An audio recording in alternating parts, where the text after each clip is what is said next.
જય જવાન જય કિસાન। કાલે અમારા ઘરે કચ્છથી મહેમાનો આવ્યા હતા, જે અમારા માટે તમે જોઈ શકો છો ઘણી બધી ભેટ લઈને આવ્યા છે। પહેલાં તો મારા માટે 2 બોક્સ તો મેકઅપ જ લઈને આવ્યા છે કે પિનલબેન ખેતરમાં કામ કરીને કાળા પડી ગયા છે એટલા માટે।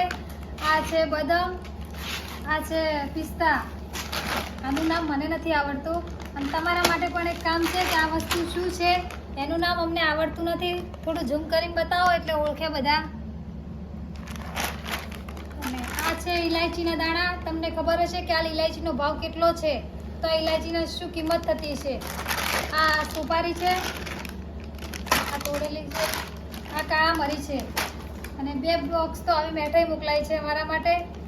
અને આમાં સ્પ્રે આપ્યા છે, અમે તો નથી લગાડતા પણ ભાઈઓને લગાડશે। અને આ છે કેસર, જો કેસરને પણ કેટલું મોંઘું આવે છે, અમે તો લગભગ આજ પહેલી વાર જોયું છે લાઈવમાં કે કેસર આવું આવે। તો ખેડૂત માટે આટલો બધો પ્રેમ ભાવ છે એ ખૂબ આનંદની લાગણી છે। ભગવાનને પ્રાર્થના કર્યું કે રમીલાબેનના ભંડાર ભગવાન ભર્યા રાખે, અને ખેડૂતો માટે આવો પ્રેમ છે એટલે અમને ખૂબ આનંદ થાય છે કે ખેડૂતો માટે આટલો બધો પ્રેમ છે।